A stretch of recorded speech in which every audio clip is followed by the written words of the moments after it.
Well, so currencies are heavily linked, right? So the question, it's really a tricky one. It's kind of like, well, the US dollar would go down. Well, compared to what?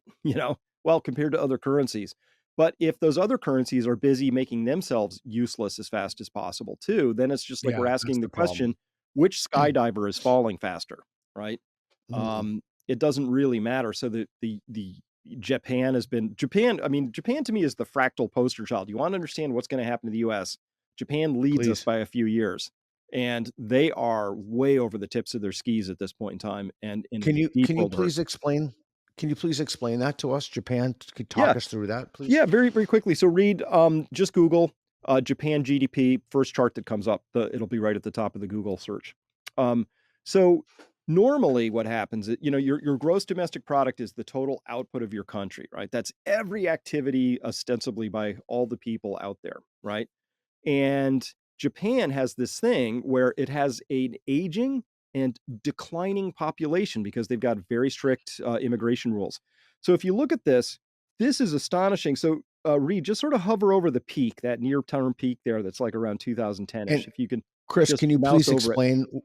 can you explain what we're looking at for people who are listening to this in the Yeah, podcast? this is a chart of Japan's gross domestic product, their total economic output. So just get that blue dot a little higher on that to the right, and you'll see that they had back in 2012, they had a GDP of around $6.2 trillion dollars, and today it's Mhm. 4.2 trillion. Their Okay. economy has declined by 32%, right? Okay. Yeah. Woo! So what have they done Wow. in terms of their overall indebtedness? Well, the central banks don't serve the people. What they do is they serve the banking system. Japan has been slapping more and more and more and more debt on. And the Bank of Japan has been printing more and more and more yen to soak all that up. And the yen is now 50% cheaper than it was back in 2020. So if you're a Japanese person, you're sitting there, it's an island nation. They have to import 100% of their fuel, which is a big external cost, and it's a big part of people's daily lives. And they have to import 100% of their fuel that they use for making electricity. And Wow. so the Bank of Japan just intervened today. So we're looking at a chart of the yen, which is just a few days old. But if you went back like 5 years or so, you would see, or whatever the max is on that, you'll see it went from about 106 into the dollar back there in 2000 and say 20, and now it's 158. Um, so the average person is getting, I'm using a careful word here, immiserated. They're being made Mm. poor, right? They're getting they and it's just like being throttled slowly. And it's a perfect example because the Central Bank of Japan, in a perfect world, Peter, your economy and your money, it serves the people. It's this thing. It's an abstraction. We use it to make our lives better. But eventually it takes over, and the Bank of Japan is doing everything it can in service to making its banking system stay glued together and keeping its financial system glued because that's what it's stuck in, but it's not doing what's right for the people. Same thing our own Okay. Federal Reserve did, right? They jammed interest rates down to zero, was no good for savers. That meant households were missing a lot of interest income. They couldn't help start their kids' businesses because a trillion plus was missing. Schools costs went through the roof, housing costs went through the roof, and the Fed didn't care because we're not its real customers. And the Bank of Japan doesn't Okay. serve its people. Okay. So look. Okay. So there's just so much here. Okay. So I'm going to say this is going to make me sound like a total dick, but I'm going to say it anyway. It- so I'm looking at this. I love the Japanese people. But I also love sushi and I love cheap real estate. So as an American right now, would it be a time to buy a place in Japan? I mean, would this like while the dollar's high, while the yen is low, would like this be a buying opportunity? And I don't mean to say I really don't mean to be like these I don't mean to take advantage of of the misery of others, but I'm just thinking about it in terms of an investment. Yeah, quite possibly. So, wow, there it is. Look at that. Um, so Explain that to us, please. So now we're looking at the yen, but it's on an inverted chart. So as this chart is going down, the yen is losing value against the dollar. So as that thing trundles downward, that's the yen losing ground against the dollar. So currency charts go one of two ways, and this is the inverse way. This one here. So now a Japanese yen is worth 0.0063 dollars, and 0.01 would be a penny. So a yen is worth 6 tenths of a penny, God, we right? should totally go there. Reed doesn't like fish, but we should totally go there. We Yeah. should totally go there. That'd be Yeah. awesome. So you think we're on a trajectory to like Japan's? Well, and Japan is slathering on more and more debt. And so their debt per capita is exploding. The debt unit per GDP is exploding. They're going to run into trouble before us. That's why I keep an eye on them all the time, because I Mm, think they're just, 2 steps ahead of us in this tango. So, as they go, so go we. But this is one of these things again, and I don't like being in this position, but my framing for this is it feels like that Hemingway "How did you go broke" thing, right? yeah, Slowly, yeah. then all at once. We all feel like that all at once stage could sort of like just get here quick. And so Peter, it takes time to find a place. It takes time to move capital across borders. It takes time to get homestead set up, you know? That's what I feel like we're missing the most of right now is time. So, it's not Charlie Munger, I can't remember who it was, the Berkshire Hathaway guy. He said, "I could end the debt in 5 minutes," and you Yes. basically tie it to people. Yeah, Reed, if you could find that clip, it's great.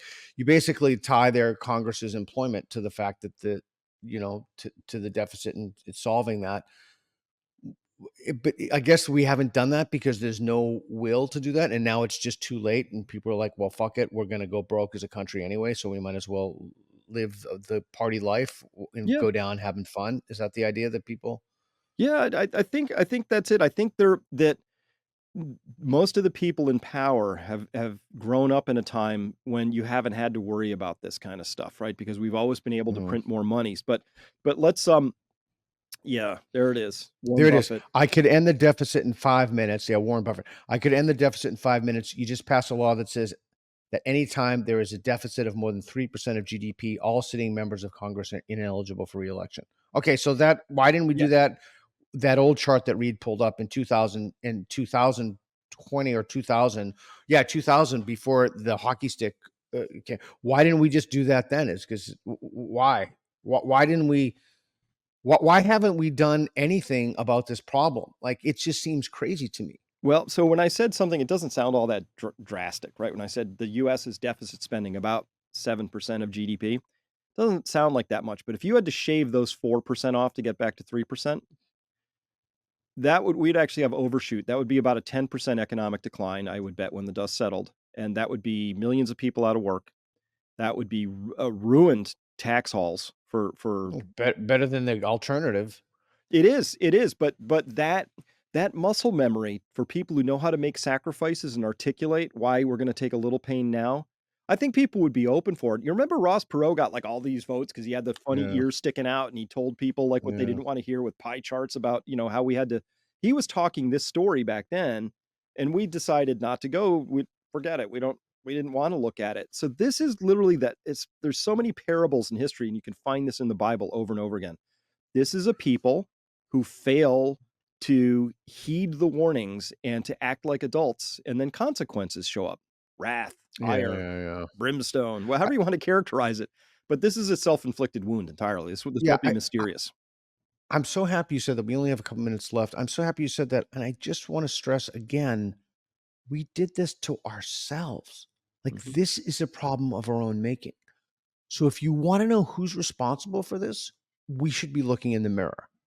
Right, right, exactly, exactly. So, if we have any super chats and you'd like to ask Dr. Martenson a question, this would be a great time to do so.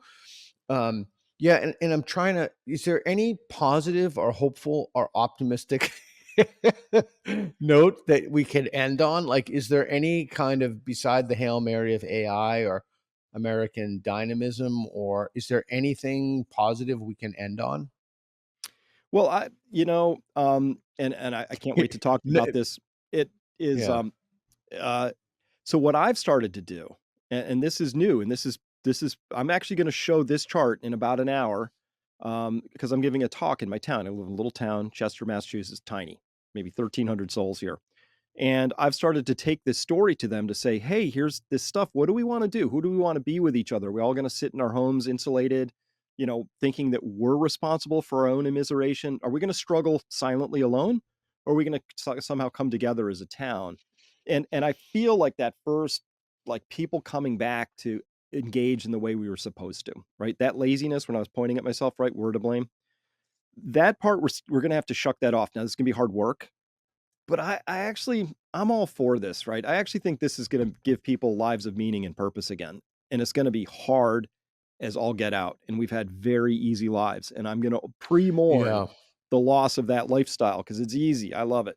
But, Yeah. we're Yeah. gonna have to get together, work together, and really converse with each other and have hard conversations, and I think that's a good thing.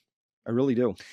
Yeah, and if we had a little more time, which we don't, I would love to talk to you about what austerity means because I don't think people quite understand. Like, well, does it mean the national park won't be open? Does it mean like the fire service we won't? No one will be able to put a fire out if our house starts burning. Like, I don't think people I don't think people, as a general rule, people don't like to think about unpleasant things.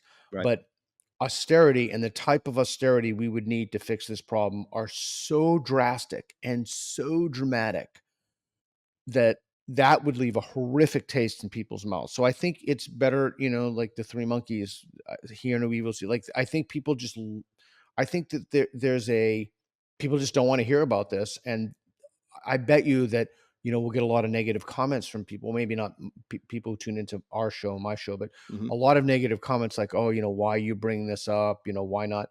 And that's the other thing. We've had so many distractions. We've had, people talking about trans, people talking about, I mean, this is what we should be talking about. Thanks for watching. Be sure to subscribe and hit the notification bell. This falls under the umbrella of my nonprofit, National Progress Alliance. Your generous donations keep us going and help fuel content like this. We truly appreciate your support. Thanks again, and we'll see you in the next one.